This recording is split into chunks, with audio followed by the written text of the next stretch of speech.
Haleluya, Bapak Ibu yang dikasih dan diberkati Tuhan. Terimalah salam sejahtera dari Tuhan kita Yesus Kristus. Shalom. Sekali lagi shalom. Haleluya, apa kabar jemaat Tuhan?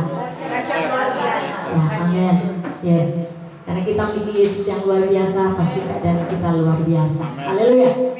Haleluya, saudara, sadarkan di hati jiwa saudara bahwa saudara dan saya adalah manusia roh. Amin. Harus nutrisi,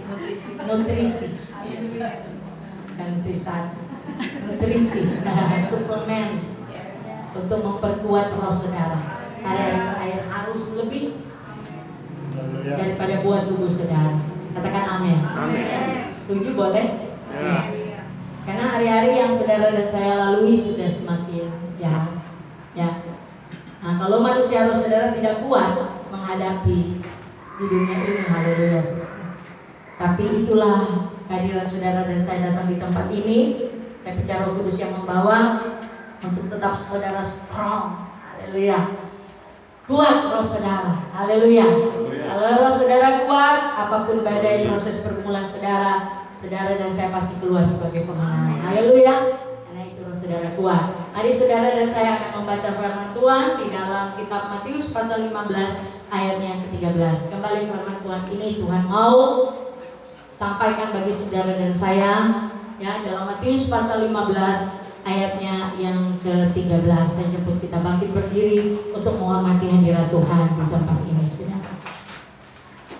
Matius pasal 15 ayat 13. Dengan iman saudara ada di layar sini juga saudara. Dalam hitungan ketiga 1, 2, 3. Jawab Yesus, setiap tanaman yang tidak ditanam oleh Bapakku yang di sorga akan dicabut dengan akar-akarnya. Haleluya, amin. Silakan duduk. Saudara, haleluya, tadi orang sudah membawa pujian buat Tuhan, menyembah, memuji Tuhan, girang bagi Tuhan.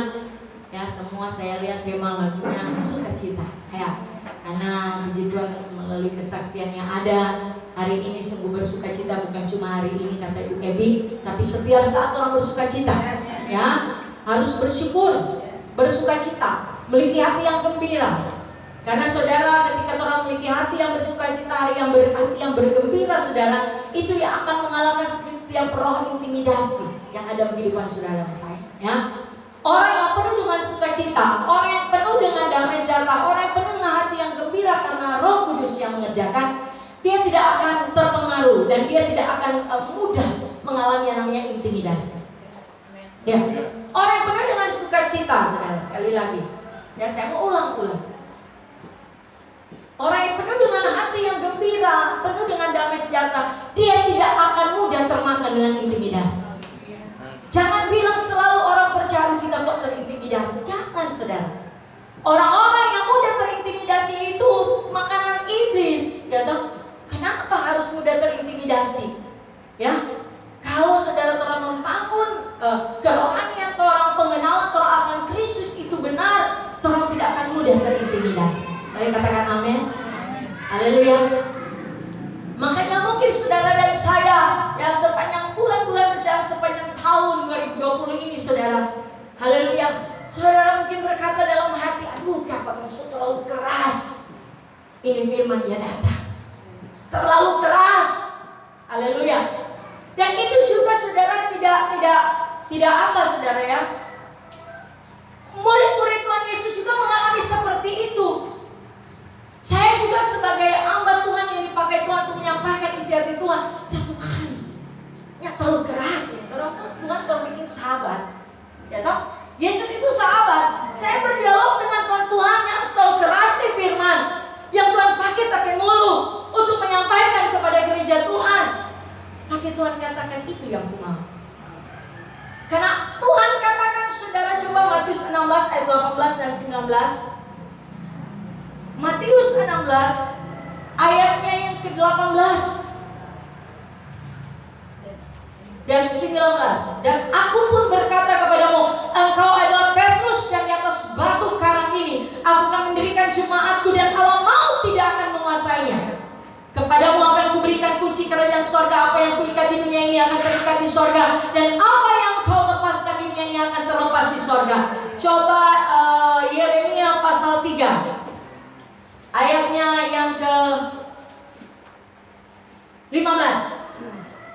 Yeremia pasal 3 ayat 15. Aku akan mengangkat bagimu gembala-gembala yang sesuai dengan hatiku. Mereka akan menggembalakan kamu dengan pengetahuan dan pengertian. Ini Tuhan mau mendirikan jemaat, yang mau Tuhan dirikan jemaat yang memiliki hatinya Tuhan, yang membentuk hati saudara dan saya hatinya Tuhan. Sehingga dia katakan tadi dalam Matius 16 bahwa aku akan berikan jemaatku dan Allah tidak akan menguasainya. Kenapa saudara? Ayat-ayat firman sangat terlalu keras. Itu juga dialami oleh murid-murid Tuhan Yesus dalam Yohanes 6 ayat 60 kalau tidak salah. Yohanes 6 ayat yang ke-60 ya. Di situ firman Tuhan berkata sampai ayatnya yang ke-62. Mari kita baca.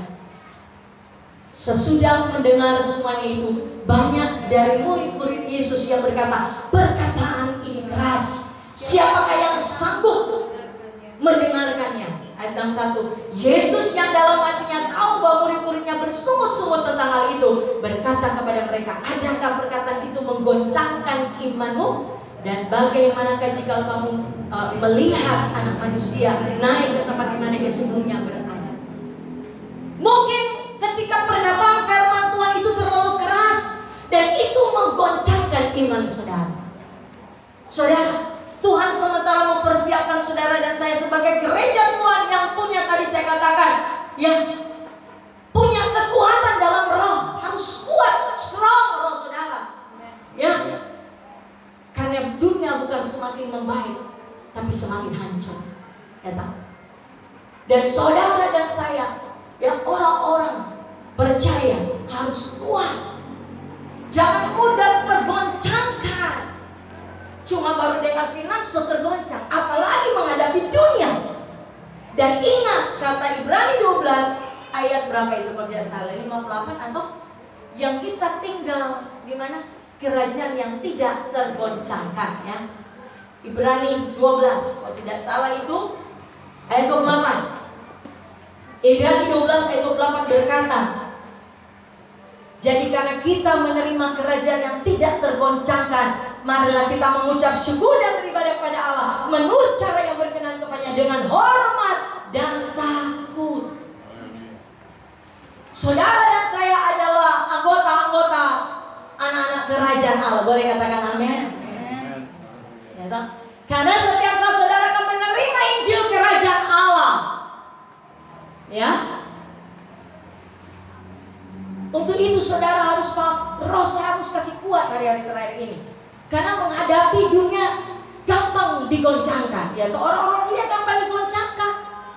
Nah, kalau saudara sebagai orang percaya terima firman dan udah tergoncang, iman saya tergoncang. Ya, bahkan dengan firman Tuhan ini, ini, saudara, murid-murid Tuhan Yesus pun bilang apa? Hampir deh, mengundurkan diri. Tapi saya percaya dalam nama Yesus, jemaat Alpha Omega Santriama tidak akan mengundurkan diri. Terima firman yang menggoncangkan iman. Terima, haleluya. Ya Bang, karena itu untuk kebaikan saudara dan saya. Haleluya. Karena kalau saudara bisa saudara menerima firman tentang yang namanya teori kemakmuran, iko Yesus pasti diberkati. Ya, iko Yesus. Iya benar, itu sudah kepastian. Iko Yesus pasti segalanya pasti Tuhan akan terima. Yang baik itu dari Tuhan akan berikan. Tapi jangan itu yang menjadi sikap hati tujuan hati saudara untuk cari Yesus. Amin. Haleluya. Cari Yesus. Saya datang di tempat ini karena saya mau mengenal Dia secara pribadi. Tidak ada yang embel-embel lain. Saya mau datang kepada Tuhan. Amin. Saya mau Tuhan, ini hidup saya, perbaiki hidup saya. Saya mau datang di tempat ini bukan karena ya memang saudara mungkin dalam pertumbuhan iman ya. Dulu saya juga kan, musibah ibadah. Keluaran 23-25 berkata, ketika saya beribadah akan diberkati roti, makanan, air, minuman, dijauhkan dari sakit penyakit. Ya, ketika saudara setelah saudara level iman naik, semakin naik saudara, Tuhan harus bukakan bahwa cuma bukan roti makanan soal lahiriah, berkat-berkat lahiriah Tapi roti makanan disebutkan ini. Ya toh? Akan diberkati roti makanan ini, firman. Orang datang beribadah, orang menikmati roti makanan. Dan minuman apa? Itu bicara minuman air kehidupan, itulah Roh Kudus. Ketika engkau dipenuhi dengan firman dan Roh Kudus, maka sakit penyakit akan hilang. Itu saudara. Ya. Emang itu pemikiran awal ya toh? Oh, tiba ibadah supaya diberkati, kita pakai makanan, minuman terpenuhi, Tuhan kasih supply. Makan nak pernah beras kosong, nak pernah lauk kosong. Minuman ya. Mungkin orang berpikir secara lahiriah. Tapi sebenarnya saudara ya, ketika engkau lebih dalam lagi mengenal pribadi Yesus, lewat proses-proses yang engkau dan saya alami, engkau dibukakan seluruh mata rohani saudara. Oh, kalau orang beribadah diberkati roti, ini bicara orang akan terima kebenaran yang akan memerdekakan. Apa yang masih terikat dia akan bebaskan, dia akan merdekakan. Apa yang masih mengikat, dan ini kembali ke Matius tadi. Matius pasal 15 ayat 13. Jawab Yesus, setiap tanaman yang tidak ditanam oleh Bapakku yang di surga akan dicabut dengan akar-akarnya. Ya saudara, tanaman yang tidak ditanam oleh Bapakku yang di surga akan dicabut. Nah, kehadiran saudara dan saya ada di tempat ini saudara. Tuhan, saya mau datang beribadah, bersihkan saya dengan kebenaran firman-Mu, dengan Roh Kudus. Bersihkan. Masih ada kotoran-kotoran ya, mungkin di dalam hati saya, bersihkan Tuhan. Ya Pak, masih ada dosa di hati saya. Apa Tuhan? Tanaman yang tidak ditanam Bapa di surga masih ada dalam hati ini. Karena hati ini saudara, oh haleluya, ini jantung saudara. Firman Tuhan katakan, jaga hatimu, karena sumber kehidupan ini lahir keluar dari hati ini. Jadi hati saudara dan saya harus dijaga. Ya. Karena kalau saudara tidak menjaga hati, kalau itu soal mau masuk di dalam, nak masalah, firman Tuhan bilang. Karena bukan yang masuk yang menajiskan, tapi yang keluar, kata firman Tuhan. Jadi saudara mau jaga hati saudara. Yang kata firman Tuhan yang saudara jaga ini kan masih ada kaitannya saudara di dalam ayatnya yang ke-17 dalam Matius 15 tadi. 17, tidak tahukah kamu bahwa segala sesuatu yang masuk ke dalam mulut turun ke dalam perut lalu dibuang ke dicambah. Tetapi apa yang keluar dari mulut berasal dari hati, dan itulah yang menajiskan orang. Karena dari hati timbullah segala pikiran jahat, pembunuhan, perzinahan, percabulan, pencurian, sumpah palsu dan hujah. Itulah yang menajiskan orang. Tapi makan dengan tangan yang tidak dibasuh tidak menajiskan orang. Jadi ini saudara mau belajar. Tanaman yang bukan tampak bersuara dalam hati ini, yang tadi saya katakan itu dosa-dosa yang keluar dari hati ini yang menajiskan. Tadi saya katakan itu saudara dan saya harus buang. Itu produk dari manusia pertama, yaitu Adam. Ya, manusia Adam yang berdosa itu produknya itu dosa-dosa itu. Dan juga di Markus 7 ayat 1 boleh ditampilkan ini. Ini juga ya, 13 perbuatan najis ini dalam hati saudara dan saya. Ya, ini produk Adam. Sebab dari hati orang timbul segala pikiran jahat, percabulan, pencurian, pembunuhan, perzinahan, keserakan, kejahatan, kelicikan, hawa nafsu, iri hati, hujat, kesombongan, kebebalan. Semua hal jahat ini timbul dari dalam dan menajiskan orang itu. Itu dosa itu menajiskan saudara dan saya. Kalau masih ada dosa itu menajiskan saudara dan saya. Saudara dan saya harus buang. Itu produk bukan tanaman Bapa di sorga. Ya, itu produk manusia lama, Adam. Ya, manusia pertama yang sudah jatuh di dalam dosa, Adam. Harus saudara dan saya buang. Makanya dia katakan dalam 1 Korintus 15 ayat 45, ya, sekali lagi ini merupakan fundamental dasar saudara pengiringan. Tapi kenapa harus diulang? Saya katakan, Tuhan kenapa? Lihat hati mereka, lihat jiwa mereka. Oh begitu Tuhan. Jadi harus diulang-ulang supaya kehidupan hati jiwa saudara akurat. Akurat ini apa? Pure, murni. Seperti ada tertulis 1 Korintus 15 ayat 5. Seperti ada tertulis manusia pertama Adam menjadi makhluk yang hidup, tapi Adam yang akhir menjadi roh yang menghidupkan. Visi misi dari Adam untuk penyelamatan manusia itu gagal. Karena apa? Dosa. Dan Tuhan dalam Yohanes 3:16 mengambil anaknya yang tunggal supaya barang siapa yang percaya kepada tidak binasa melainkan beroleh hidup yang kekal. Ya, Yesus Kristus yang adalah roh yang menghidupkan itu harus menggantikan posisi Adam, ya, untuk dia akan tinggal masuk kepada setiap orang yang percaya kepadanya. Sehingga ketika saudara dan saya lahir baru, roh Allah, roh Kristus itu, roh yang menghidupkan itu yang tadi 1 Korintus 15 ayat 4 tinggal di dalam hati saudara yang sudah dibersihkan. Ya Bang? Ketika engkau mengambil keputusan untuk percaya kepada Yesus, hati percaya mulut mengaku bahwa Tuhan adalah selamat, ya, maka hati saudara harus dibersihkan. Sehingga roh yang menghidupkan itu, roh Kristus itu masuk dalam hati saudara dan saya. Roh Kristus yang masuk di dalam hati saudara dan saya itu masih sifatnya itu baik. Coba buka Ibrani pasalnya yang kelima.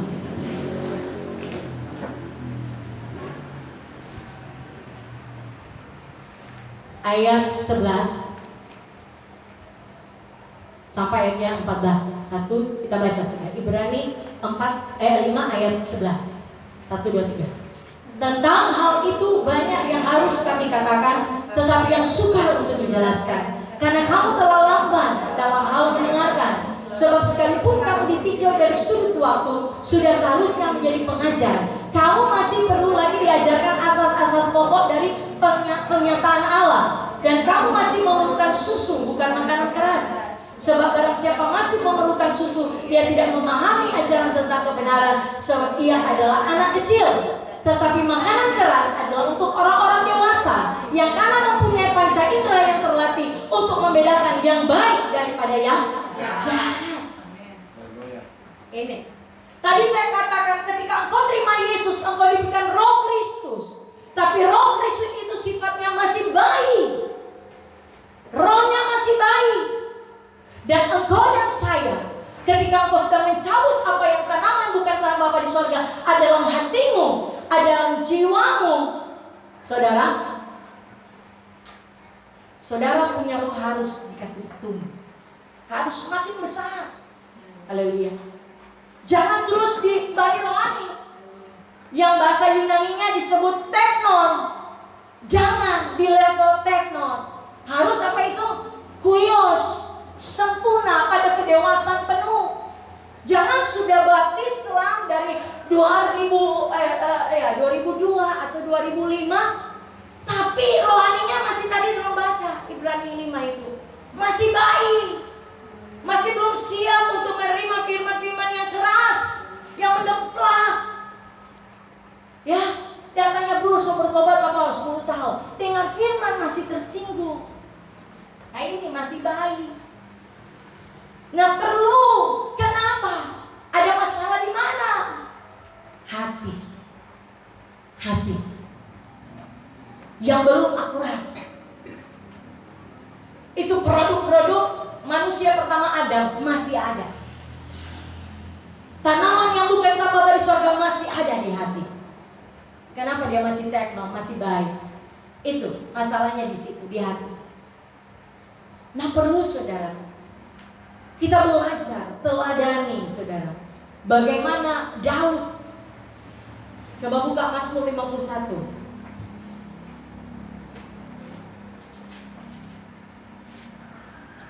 Dalam pengakuan dosanya, dia minta kepada Tuhan. Ayat 12, mulai ayat 11 saja sampai 14. Mazmur 51 ayat 11.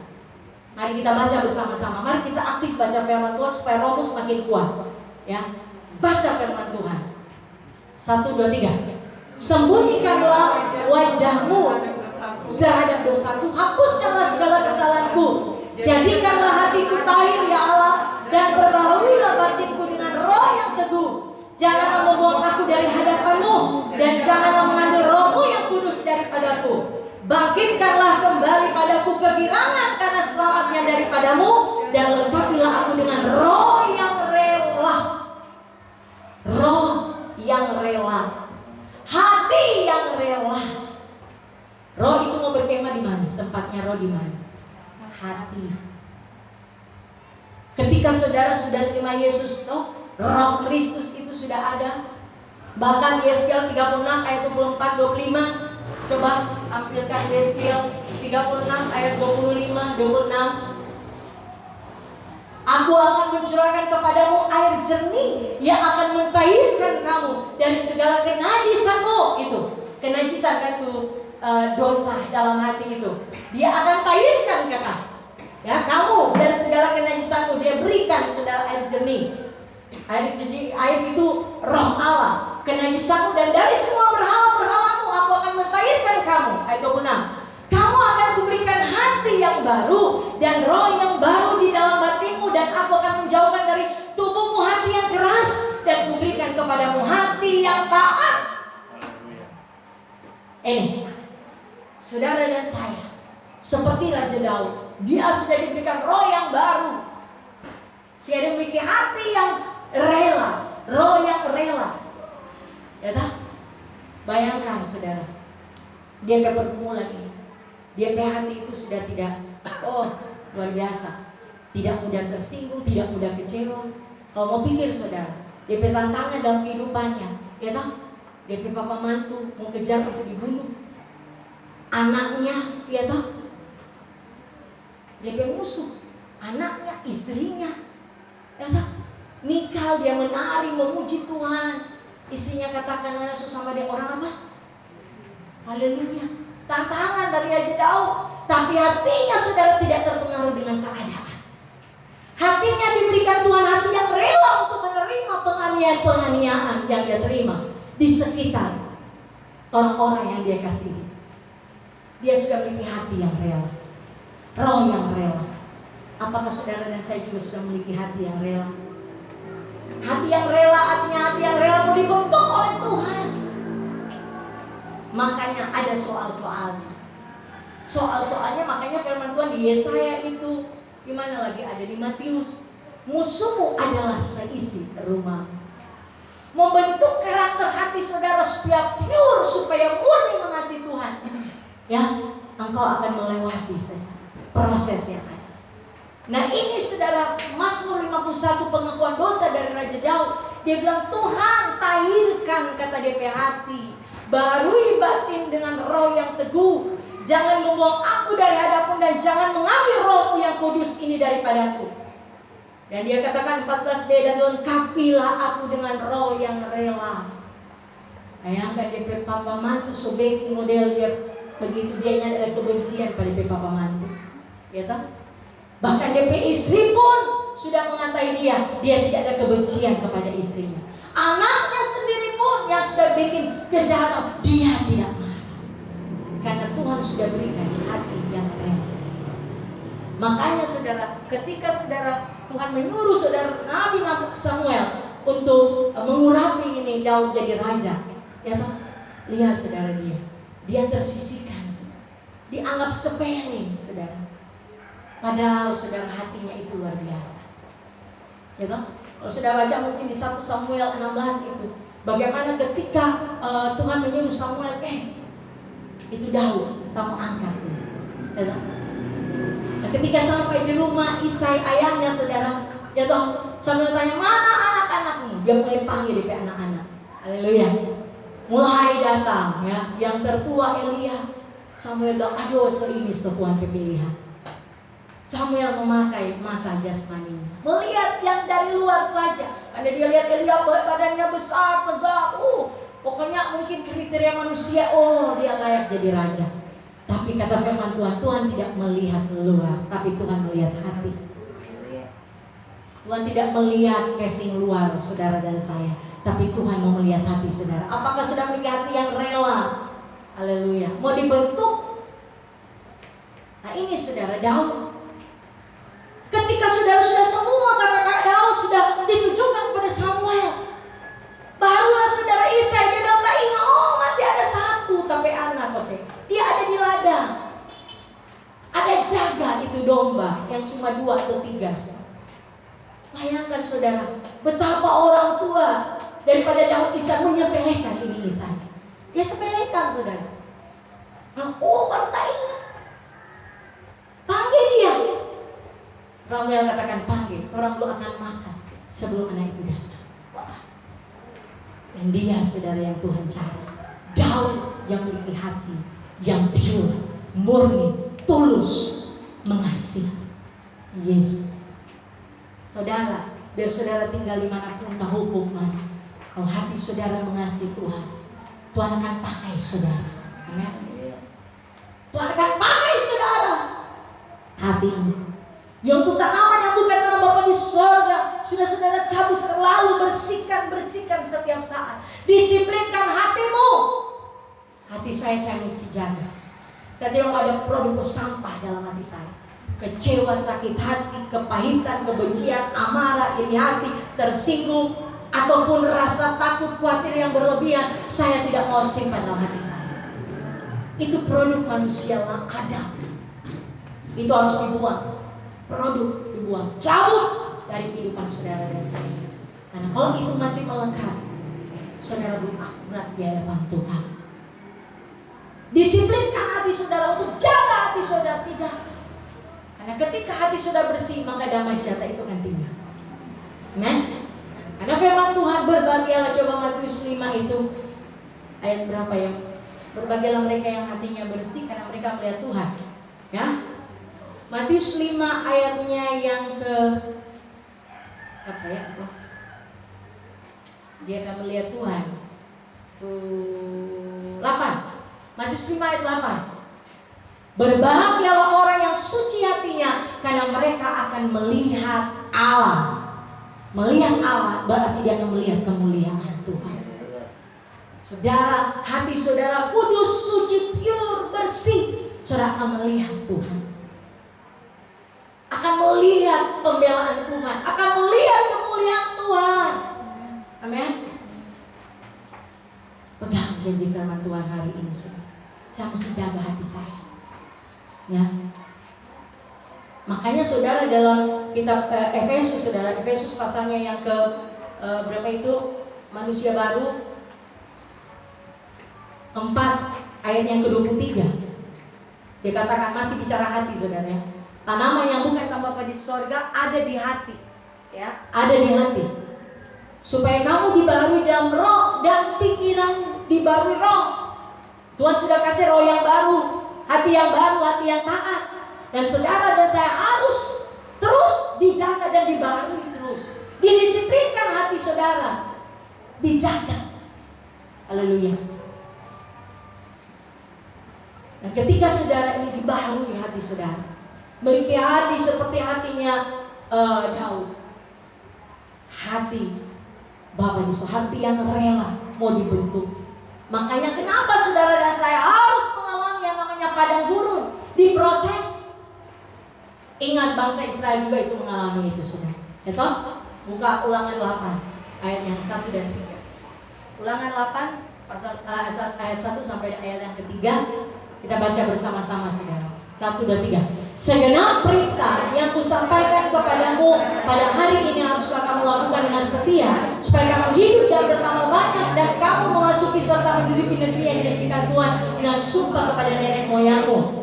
Ingatlah kepada seluruh perjalanan yang kau lakukan atas kehendak Tuhan Allahmu di padang gurun selama 40 tahun ini, dengan maksud merendahkan hatimu dan mencobai engkau untuk mengetahui apa yang ada dalam hatimu, yakni apakah kau berpegang pada perintahnya atau tidak. Jadi dia merendahkan hatimu, membiarkan engkau lapar, dan memberikan engkau makan mana yang tidak kau kenal dan yang juga tidak dikenal oleh nenek moyangmu, untuk membuat engkau mengerti bahwa manusia itu bukan dari roti saja, tapi manusia itu dari segala yang diucapkan Tuhan.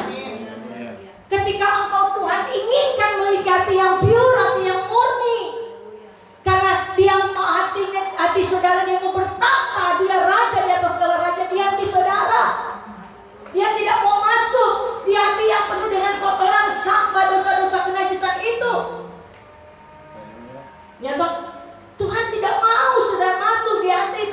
Di hati yang masih, oh Tuhan tidak mau, dia suci saudara.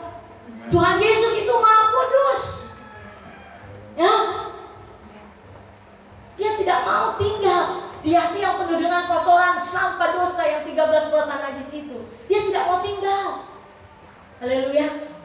Ingat pencurahan Roh Kudus saudara. Ya toh, banyak lotengnya ada di Yerusalem. Ya toh. Tapi ada berapa orang kumpul di situ? 12 orang kalau tidak salah. Di loteng Yerusalem, dan Roh Kudus itu penuhi mereka. Banyak loteng di Yerusalem, tapi ada satu loteng yang menarik hati Tuhan. Si Roh Kudusnya hinggap di orang-orang itu. Nah, saya percaya dalam nama Yesus, di tempat ini Tuhan mendapatkan hati itu. Amin. Roh yang rela itu, hati yang mau dibentuk. Ini saudara. Kenapa ada padang gurun? Kenapa ada proses? Lewat sakit penyakit, lewat keuangan, lewat rumah tangga. Itu disebut padang gurun. Engkau menghadapi suami yang belum bertobat sungguh-sungguh, itu padang gurunmu. Engkau menghadapi istri yang belum bertobat sungguh-sungguh, itu padang gurunmu. Engkau menghadapi kakak beradik yang belum bertobat sungguh-sungguh, itu padang gurunmu. Orang tuamu yang belum mungkin selevel iman saudara, dan masih siapakan dia begitu so tahu kebenaran, siapakan dia, itu padang gurunmu, lewati. Jangan pakai jalur pintas. Keluaran 13, coba. Keluaran 13 ayat 17. Ini diulang-ulang. Diulang-ulang. Ulangan 6 dia bilang, ajarkan firman Tuhan ini berulang-ulang. Jadi kalau gembala aja ulang-ulang, itu maunya Tuhan, bukan maunya gembala. Sedangkan so ulang-ulang yang mau lakukan, apalagi tidak diulang-ulang. Tapi saya percaya dalam nama Yesus, saudara dan saya jadi pelaku firman Tuhan. Keluaran 13 ayat 17, Allah menuntun umatnya. Setelah Firaun membiarkan bangsa itu pergi, Allah tidak menuntun mereka melalui jalan ke negeri orang Filistin, walaupun jalan ini yang paling dekat. Sebab firman Allah, jangan-jangan bangsa itu menyesal apabila mereka menghadapi peperangan sehingga mereka kembali ke Mesir. Tetapi Allah menuntun bangsa itu berputar melalui jalan di padang gurun menuju ke laut Teberau. Dengan siap sedia berperang berjalanlah orang Israel dari tanah Mesir. Saudara, dalam perjalanan bangsa Israel keluar dari Mesir ke tanah Kanaan yang seharusnya ada jalan, yaitu kata firman Tuhan, lewat saja jalan ke negeri orang Filistin, bisa ditempuh dengan 2 minggu sampai Kanaan. Tapi kenapa Tuhan harus menuntun bangsa Israel ini melewati padang gurun untuk melewati laut Teberau? Dengan alasan kata Tuhan bilang, jangan-jangan bangsa itu menyesal apabila mereka menghadapi peperangan sehingga mereka kembali ke Mesir. Mungkin aku jalan itu saudara dan saya sama si bangsa Israel dituntun keluar dari Mesir. Mesir gambarannya apa saudara? Dunia. Saudara telah meninggalkan keinginan-keinginan dunia, keinginan-keinginan daging, keangkuhan hidup. Saudara sudah tinggalkan. Kenapa harus diproses? Mungkin lewat sakit penyakit. Tuhan mau menguji hati saudara dan saya. Siapa ada pergumulan? Bersyukur ada padang gurun. Bersyukur diproses oleh Tuhan. Tuhan melihat kualitas hati saudara dan saya. Diuji, dicobai untuk melihat saudara kualitas hati saudara. Apakah berpaut sungguh kepada Tuhan, percaya sungguh kepada Tuhan, atau ketika mengiring Tuhan ada maunya yang lain kepada Tuhan. Mujizat dan kebaikan-kebaikan Tuhan akan berikan pada saudara dan saya. Haleluya. Jangan cari mujizat, tapi cari sumber mujizat. Cari si pemberi mujizat itu. Cari pribadinya. Cari kenal pribadi Yesus dengan hati yang pure, hati yang bersih. Makanya kalau sudah terbentuk tanaman yang bukan tambah di surga sudah tercabut.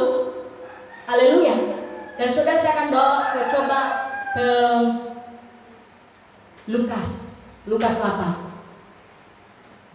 Ketika sudah dicabut saudara ya, sudah dicabut tanaman bukan tambah di surga, tanam benih.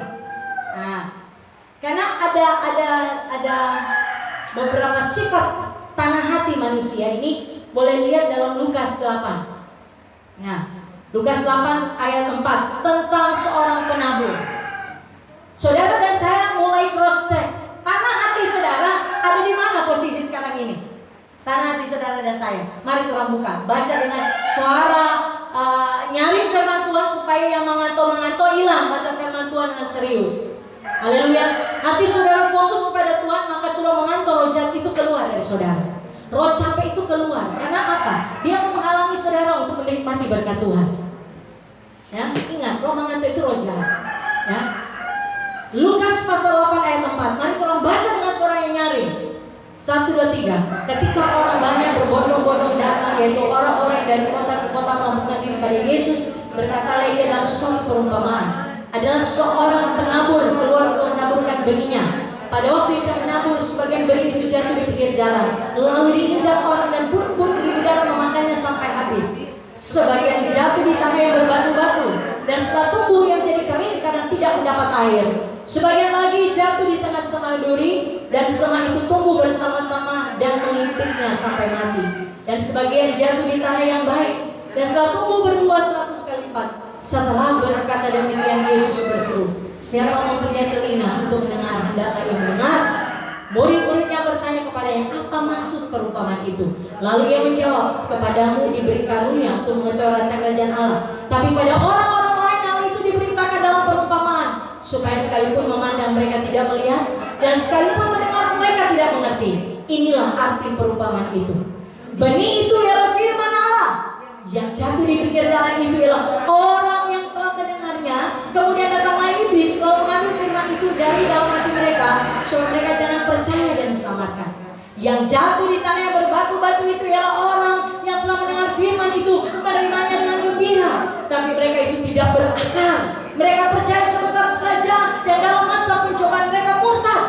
Yang jatuh dalam semak duri ialah orang yang telah mendengar firman itu, dan dalam pertumbuhan selanjutnya mereka terhimpit oleh kekhawatiran dan kekayaan dan kenikmatan hidup, sehingga mereka tidak menghasilkan buah yang matang. Yang jatuh di tanah yang baik itu ialah orang yang setelah mendengarkan firman itu menyimpannya dalam hati yang baik dan mengeluarkan buah dalam ketekunan. Kalau hati saudara sudah dibersihkan dari tadi dosa-dosa itu saudara, Markus 3:21, Matius 15 itu sudah bersih, maka posisi tanah hati saudara ada di ayat 15 ini, ya toh? Tanah hati yang baik. Haleluya. Yang akan berbuah 100 kali lipat ganda. Tapi kenapa ada buah 60, ada buah 30? Saudara mulai mengukur tingkat kerohanian saudara. Saya terima firman ini, tanah hati saya apa? Tanah hati yang di pinggir jalan, yang mudah iblis ambil firmannya. Karena orang yang mudah iblis ambil firmannya itu masih dilingkupi dengan rasa ketakutan dan khawatir berlebihan. Orang yang ketakutan, kekhawatiran yang berlebihan, orang itu berjalan dengan stres. Orang berjalan dengan stres atau orang berjalan dengan ketakutan, kekhawatiran yang berlebihan, dia tidak akan melihat pertolongan Tuhan. Stres itu bukan dari Tuhan. Tanaman bukan ditambah besar. Ketakutan, kekhawatiran berlebihan itu bukan produk dari sorga. Buang kalau saudara ada ketakutan yang berlebihan, khawatir yang berlebihan. Buang. Lihat saudara, orang yang penuh dengan ketakutan. Apa-apa dah. Aduh kong gimana dengan ini kan? Aduh kong gimana dengan ini? Orang stres, kelihatan stres kan itu. Apa-apa takut, apa-apa khawatir. Stres. Dia tidak fokus, hatinya ini harus dibuang. Berarti ada masalah, belum akurat hatinya. Tapi kalau hatinya sudah akurat, sudah bersih saudara, murni hatinya mengasihi Tuhan, dia tidak akan lagi ada ketakutan. Menjalani kehidupan ini khawatiran yang berlebihan sudah tidak ada. Iya. Siapa orang yang kalau terhimpit dengan khawatiran berlebihan, dengan ketakutan berlebihan, perkataan yang keluar itu melemahkan. Orang yang punya ketakutan berlebihan dan orang yang memiliki kekhawatiran yang berlebihan, perkataannya itu cuma perkataan mengeluh, perkataan yang tidak membangun, perkataan yang tidak membuat ada semangat. yang penuh dengan kekhawatiran begitu. Yang keluar, yang kelihatan. Tapi orang yang sudah hatinya sudah dibentuk, hati yang rela, bersih, pure, dia berperkataan itu perkataan berkat. Karena sudah diakubakan di sini hati. Masih bicara hati nih saudara. Maaf, hati. Karena ini saya ada tanah hati saya ini ada di mana posisi hati saya saat ini di mana? Pinggir jalan kan? Yang ketika mendengar kemudian tak iblis mengambil firman itu dalam hati mereka supaya mereka jangan percaya dan diselamatkan. Banyak orang so terima firman dan ya puji Tuhan karena nak mengerti saudara dicurilah iblis. Sikap hati yang kedua adalah hati yang dibantu-bantu.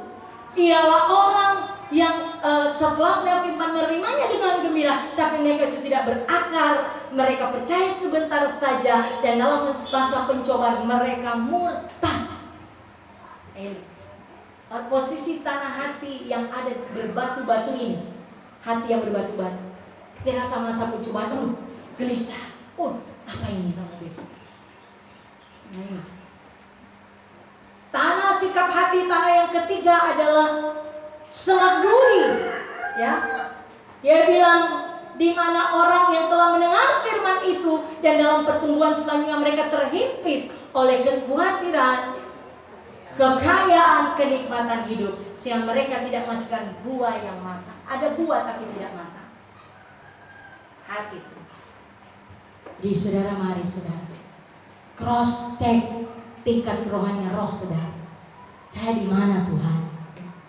Oleh hari ini saudara, mulai cross check. Haleluya. Itu saudara, tanaman yang bukan tanam Bapa di surga ada di hati saudara. Di hati saudara. Bicara sekarang ini pikiran. Tadi kalau baca Efesus 4 kan ayat 27 itu. Dibarui hati dan pikiranmu. Kalau hati dan pikiranmu dibarui, wah, maka ada di Filipi 4 ayat 7. Coba buka Filipi 4 ayat 7. Kamu dibarui di dalam roh dan pikiranmu supaya ini terjadi. Filipi 4 ayat 7. Damai sejahtera Allah yang melampaui segala akal akan melihara hati dan pikiranmu dalam Kristus Yesus. Hati pure, jiwa pure, pikiran itu pure, pikiran Kristus ini akan dipelihara hati saudara di dalam Kristus Yesus, damainya akan tinggal. Haleluya. Nah ini tadi bicara hati, sekarang bicara pikiran, dibarui pikiran saudara. Kolose 3 ayat 1 sampai 3. Pikiran, orang bicara tentang pikiran. Nah namanya bukan tanpa bisa ada pikiran. Karena itu kalau kamu dibangkitkan bersama dengan Kristus, carilah perkara yang di atas, di mana Kristus ada duduk di sebelah kanan Allah. Terus pikirkanlah perkara yang di atas, bukan yang di bumi. Sebab kamu telah mati dan hidupmu telah tersembunyi bersama dengan Kristus di dalam Allah. Ya, pikiran saudara katanya, pikirkanlah perkara yang di atas, jangan di bumi ini. Memang orang masih ada di dunia. Gembala, kau mau pikir bagaimana dah? Ini firman yang suruh, perintahkan, pikirkanlah perkara yang di atas. Amin. Ini saudara, saya katakan selalu berulang-ulang, musuh, ya, yang paling justru berat untuk orang mau perangi. Kalau setan iblis tolong bilang darah Yesus berkuasa dalam kekudusan hati, iblis itu akan keluar, akan menjauh.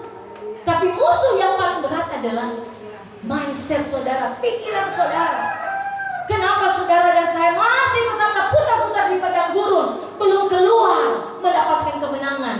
Karena tingkat pikiran ini yang belum terrestorasi.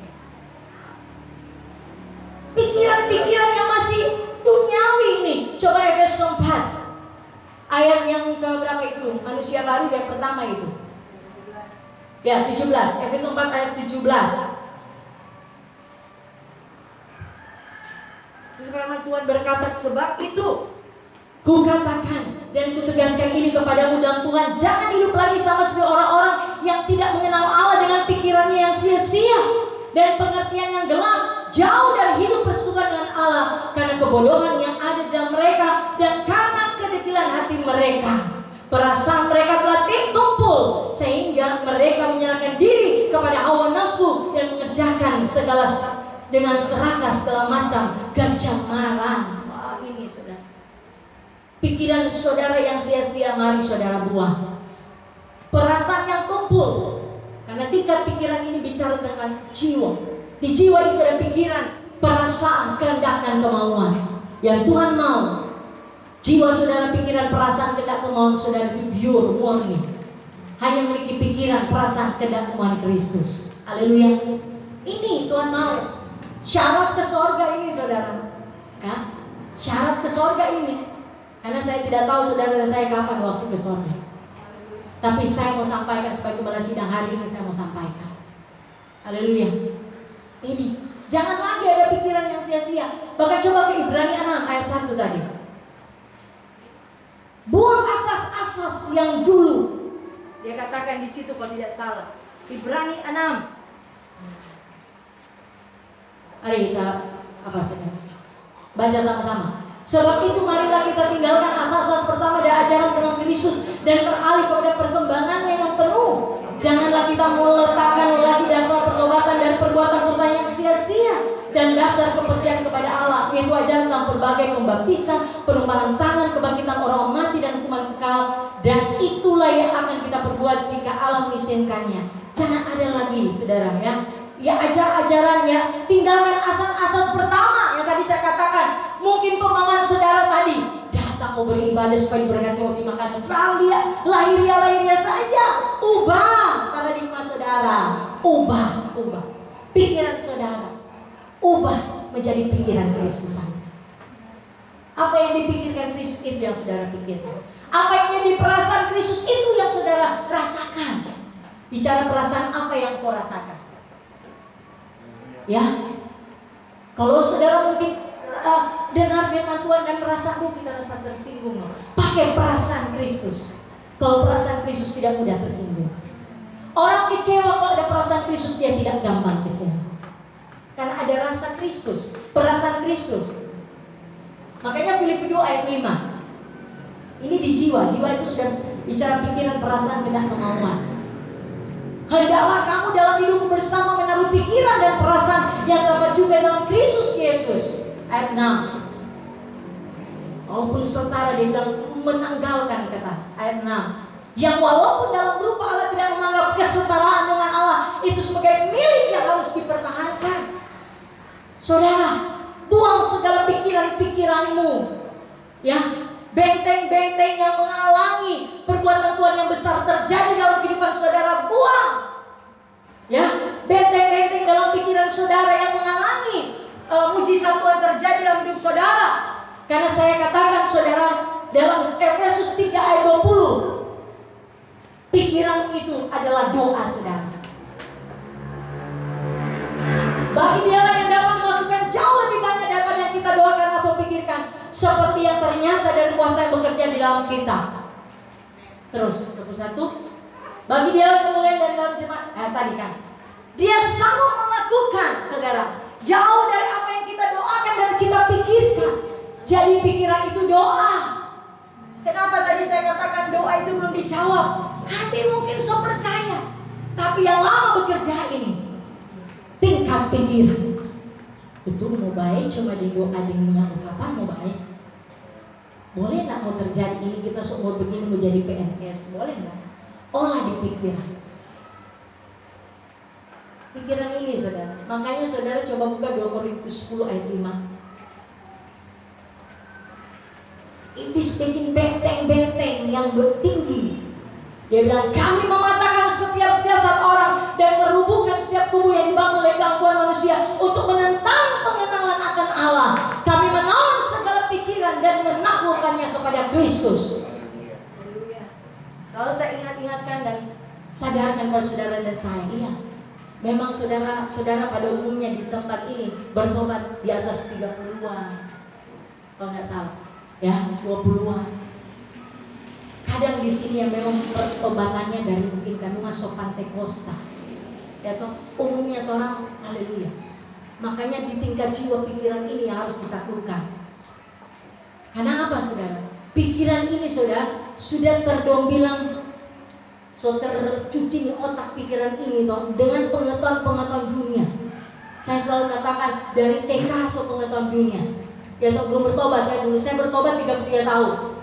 Dari usia 0 sampai 30 tahun, pikiran saya ini terisi dengan hal duniawi. Kelas 1 SD sampai kelas 6, pikiran dunia, pengetahuan dunia tersimpan di otak ini, pikiran ini. SMP 3 tahun, SMA 3 tahun, bahkan ada sekolah S1, S2, 3. Haleluya, itu pengetahuan dunia dah masuk, saudara. Itu yang mesti saya keluar. Ya, bukankah itu pengetahuan mau saya keluar? Bukan, jangan salah tangkap. Haleluya.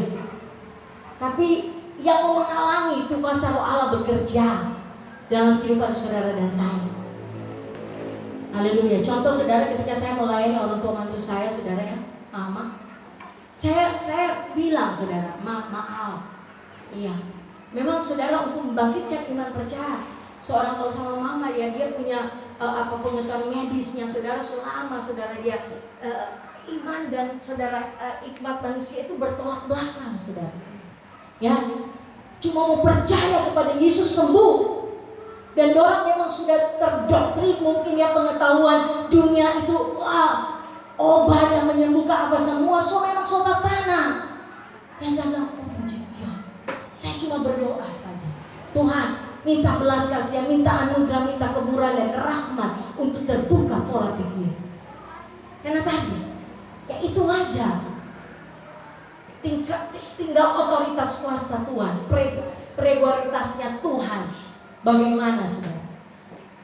Jadi saudara, saya jangan keraskan hati, pikiranmu jangan tumbuh, perasaanmu jangan tumbuh, pikiranmu jangan sia-sia, saudara, karena itu tanaman bukan tanaman beri sorga. Karena punya ada kerendahan hati, saudara. Taruh pikiran Kristus, taruh perasaan Kristus, taruh kemauan Kristus, taruh kehendak Kristus. Yang berjalan dengan engkau adalah kemauan Kristus. Yang berjalan dengan engkau dan saya kehendak Kristus. Yang berjalan dengan engkau dan saya pikiran Kristus. Yang berjalan dengan engkau dan saya adalah hati Bapa di sana. Haleluya. Satu hati Tuhan, satu roh Tuhan. Haleluya. Bergandengan tangan. Tapi kalau masih ada hati yang masih dia keras, haleluya, dia tidak mau keluar, dia mau buang kebenaran diri sendiri, kesombongan dia tidak mau lepas, di pikiran-pikiran yang sia-sia dia tidak mau lepas, pikirannya, kehendaknya, kebenaran diri sendirinya dia tidak mau lepas. Mau jadi apa saudara? Mau jadi apa? Mari kalau ada kerendahan hati saudara, memiliki hati yang rela, roh yang rela seperti Daud. Seperti Tuhan juga memberikan teladan, Tuhan yang jadi pola dalam hidup saudara dan saya. Amin. Mari orang jadikan Kristus teladan. Ya, selama kurang lebih 40 hari kata firman Tuhan, ketika dia bangkit dari kematiannya, saudara, dia hidup. Ya, ada 40 hari. Coba buka Kisah Para Rasul pasal 1 ayat 3 kalau tidak salah. Mari kita ikut pola Kristus, saudara ya. Kepada mereka yang menunjukkan dirinya setelah penderitaannya selesai, dan dengan banyak tanda yang membuktikan bahwa ia hidup. Sebab selama 40 hari ia berulang-ulang menampakkan diri dan berbicara kepada mereka tentang kerajaan Allah. Selama 40 hari Tuhan mendemonstrasikan kuasanya, mujizatnya, pengajaran tentang kerajaan Allah dia sampaikan. Untuk itu saudara, apa yang menjadi teladan Tuhan sudah berikan saudara selama dia hidup, dia ada di dunia ini. Mari kita ikuti pola Kristus. Amin. Hatinya, pikirannya, perasaannya, kehendaknya, kemauannya, ikuti teladan Kristus.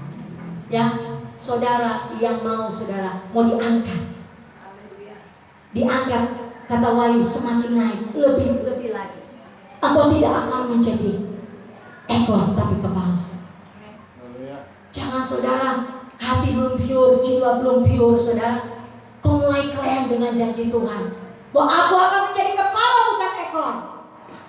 Sehingga ketika dia tidak jadi kepala jadi ekor, haleluya, kecewa dengan Tuhan karena hati belum akurat, jiwa belum akurat, mulai keren-keren dengan janji Tuhan, itu jadi milik saya.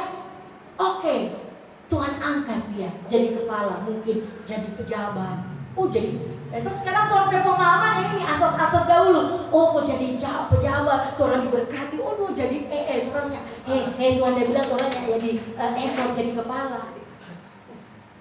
Diukur istilahnya tidak jadi ekor dari kepala.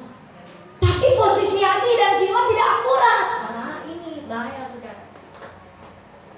Kalau hati saudara bersih, akurat, murni, cuma kepada Yesus pikiran jiwa saudara murni, saudara bisa mengklaim janji firman Tuhan. Saya tidak akan jadi ekor tapi kepala. Saya akan semakin naik, lebih naik. Dan Amsal 4 ayat 18 tergenapi. Coba buka Amsal 4 ayat 18. Tetapi jalan orang benar itu seperti cahaya fajar yang kian bertambah terang sampai rembang tengah hari. Kemuliaan itu bukan nanti orang yang di sorga, tapi di bumi telah akan menikmati janji-janji Tuhan. Amin. Karena itu ada di Ulangan 11 ayat 21 kalau tidak salah. Di bumi dia bilang, Ulangan 11 ayat 21, supaya panjang umurmu. Siapa mau suka panjang umur? Angkat tangan. Haleluya. Ya, angkat tangan suka umur panjang. Haleluya.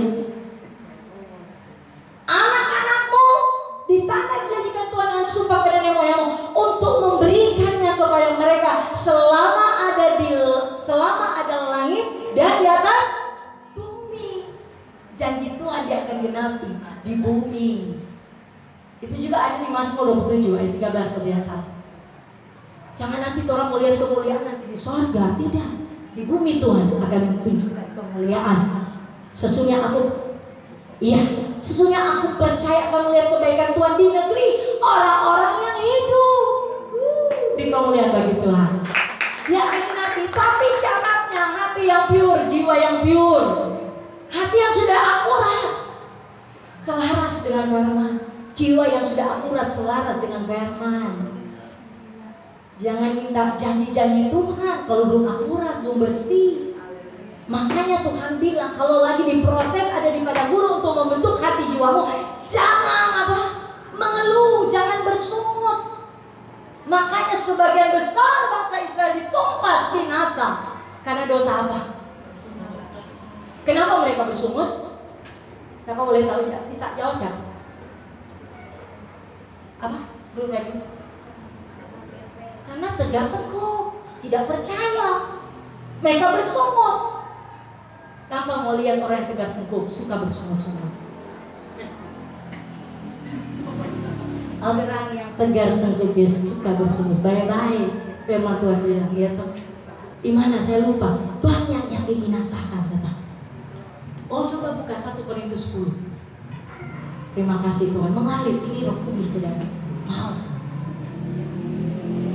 Di pencobaan Tuhan luaskan pencobaan 1 Korintus pasal 10. Di pasal 10 itu bro, dari ayat 1. Coba orang baca ayat 1 sampai 13. Jemaat yang baca, suara nyari. 1, 2, 3.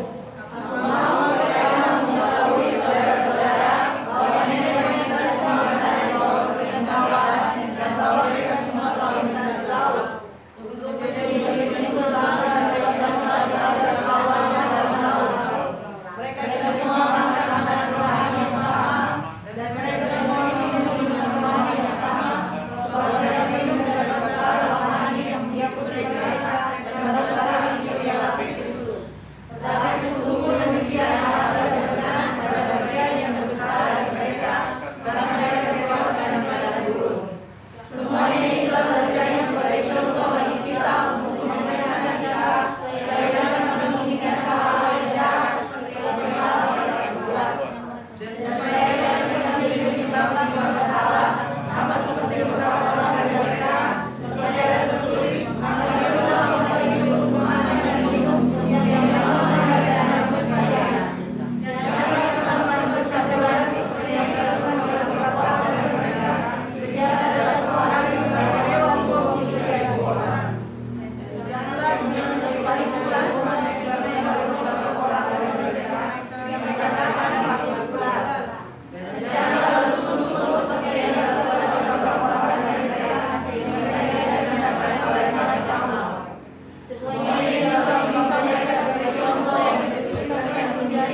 Tuhan katakan kepada bangsa Israel itu, apa yang dalam bahasa Israel itu suatu peringatan bagi saudara dan saya. Paulus tuliskan, ingat. Karena ayat 5, tapi sungguh pun demikian Allah tidak berkenan kepada bagian yang terbesar dari mereka, karena mereka ditewaskan di padang gurun. Bayangkan ada berapa? 23 ribu orang, ya, dalam satu hari tewas, saudara. Haleluya. Jadi mari saudara, ya, kalau mengalami proses ada di padang gurun, jangan bersungut-sungut, jangan mengeluh, jangan saling mempersalahkan. Oh, ini Ngana salah, ini kok gara-gara Ngana kita orang mengalami begini. Orang yang sudah hati akurat, jiwanya akurat, dia tidak akan mempersalahkan keadaan. Dia tidak akan mempersalahkan keadaan. Ya toh? Tidak. Orang tidak akan mempersalahkan anak-anak ini. Orang kalau sudah dewasa, ini dia kalau sudah pure, sudah utuh, sudah akurat hati dan jiwanya, dia sudah dewasa. Orang yang sudah dewasa tidak suka mempersalahkan ke orang. Dia tidak mana gara-gara mana kok ini. Tetap dia akan mengucap syukur, terima kasih Tuhan, Engkau baik, Engkau luar biasa. Apapun yang terjadi, situasi tidak akan mempengaruhi. Masalah tidak akan mempengaruhi sikap hati saya untuk tetap percaya kepada Tuhan. Masalah tidak akan mempengaruhi jiwa saya, pikiran, perasaan, kehendak saya untuk tidak mengasihi Tuhan. Tidak akan mempengaruhi. Ketika Tuhan lihat, wah sudah lewat dia di padang gurun, lewat, engkau akan melihat kemuliaan. Atau ketika hujan, selesai hujan ada apa saudara? Pelangi. Haleluya. Ketika engkau ada di padang gurun yang Tuhan suasana, pencobaan, dia bilang apa? Pencobaan biasa yang tidak melebihi kekuatan saudara dan saya. Saudara ada pada gurun apa saat ini? Itu pencobaan biasa. Kata firman Tuhan, sebab Allah setia, ya, dan karena itu tidak akan membiarkan kamu dicoba melampaui kekuatan saudara.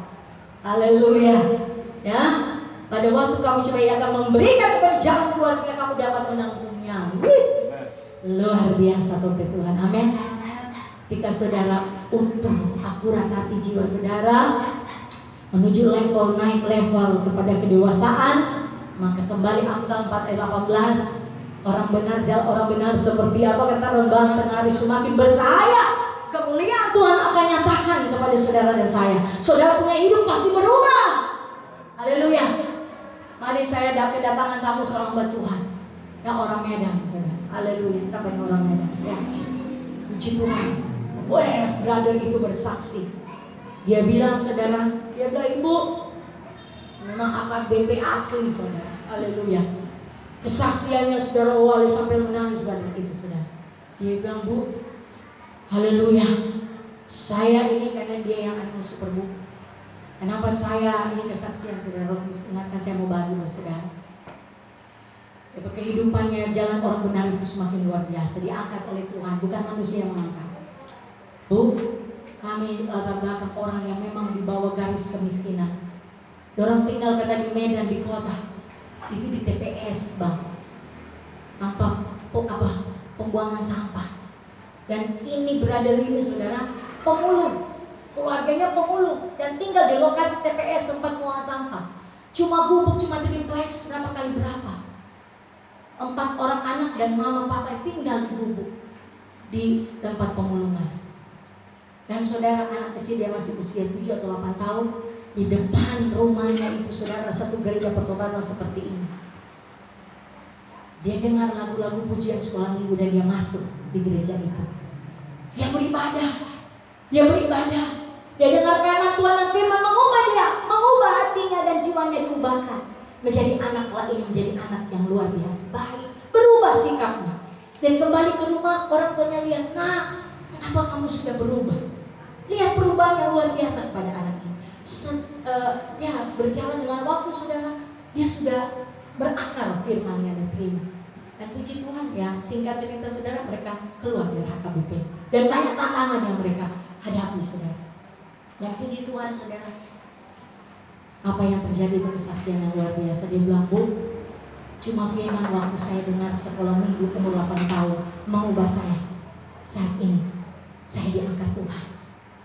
Sekarang dia sementara menempuh pendidikan S3. Dia bilang, yang saya tidak punya mimpi, Bu, untuk hidup saya jadi seperti ini sekarang. Sekarang, puji Tuhan, Tuhan angkat keluarganya. Jadi seluruh keluarganya sudah terima Yesus. Mereka mulai di gereja pertobatan, saudara. Puji Tuhan, dan Tuhan mengangkat keluarga ini. Dia bilang, kakak-kakak saya sudah jadi sarjana semua, Bu. Kok ada yang S2, satu sudah jadi gembala. Saya ini sudah sementara menyelesaikan S3. Dan orang tua saya, kami berempat patungan pindahkan orang tua kami dari tempat lokasi pemenuhan TPS, pindah rumah ke daerah Setiabudi. Tinggal, mereka ambilkan rumah orang tuanya. Haleluya. Nah sekarang ini, Bu, puji Tuhan, kami ingin membagikan ke orang tua kami. Dengan hidup berubah, sekarang tinggal kita kasih mobil untuk mereka. Ya Tuhan angkat, Bu. Dan saya, Bu, satu waktu kalau saya kembali ke Medan, saya pergi ke gereja yang bagaimana Tuhan membawa dia untuk mengenal pribadi Yesus di tempat itu. Dia pergi di gereja itu, dia ketemu dengan ibu rohani, kayak ibu rohani yang jadi guru sekolah minggu di gereja itu. Dia datang ke gereja itu, dia katakan kepada ibu rohani, "Ibu, masih ingat ya Ibu pada saya?" Siapa? Ibu rohani sudah lupa dia. Saya anak pemulung, anak pemulung. Rumah saya di depan gereja ini. Itu rumah depan dia kasih. Ibu rohani sudah lupa. Bu, saya mengenal pribadi Yesus di tempat ini. Seumur hidup saya tidak akan lupakan. Haleluya. Ketika dia sudah diberkati oleh Tuhan, dia membagi berkat untuk tempat mana dia bertumbuh iman. Puji Tuhan. Sudah sambil dia berikan kesaksian, mengalirkan air mata. Brother, luar biasa Tuhan. Saya diberkati lewat kesaksian. Ketika orang mau serius untuk mengiring Tuhan, cari Tuhan dengan sungguh-sungguh, akurat hidup saudara, hati jiwa saudara dengan Tuhan. Ya, Tuhan sangat rindu melepaskan berkat buat saudara yang sana. Tuhan yang akan mengangkat saudara, bukan manusia. Tuhan yang akan mengangkat saudara. Ini Tuhan, saya belum selesai dengan hidup saya. Perbaiki terus hidup saya Tuhan. Jangan puas dengan cuma sampai di sini Tuhan. Saya mau sampai puas berhenti makin Tuhan. Jangan. Terus lagi Tuhan. Saya mau lebih lagi Tuhan. Haleluya. Baharui hati saudara, pikiran saudara. Tuhan yang akan mengangkat saudara. Amin. Saudara dia akan terus begini. Oh Tuhan, apa kita untuk berbagi rendah? Haleluya. Ya. Tapi asalkan tujuan hati saudara bukan yang lahiriah. Karena yang dikejar lahiriah itu orang yang tidak mengenal Tuhan. Bangsa-bangsa yang tidak mengenal Tuhan yang cari yang lahiriah. Tapi saudara dan saya mengenal Tuhan yang benar. Nanti yang lainnya akan ditambahkan. Amin. Saudara mengenal pribadinya, mencari mengejar pribadinya, yang lain-lainnya itu akan ditambahkan. Kebajikan, kemurahan akan mengikuti engkau. Haleluya, katakan amin. Yes, kalau hati saudara akurat, jiwa saudara akurat, ikut firman Tuhan. Cabut tanaman yang bukan tanaman surga. Tanam tanaman benih kebenaran firman Tuhan di hati saudara, di jiwa saudara yang sudah dibersihkan Tuhan. Haleluya. Tuhan Yesus memberkati firman-Nya. Mengerti nih firman? Saya percaya sudah bisa praktekkan dan saudara akan dan saya menikmati berkat Tuhan. Haleluya. Mari saudara kita akan menyembah Tuhan, berdoa untuk mempercayai firman Tuhan. Haleluya.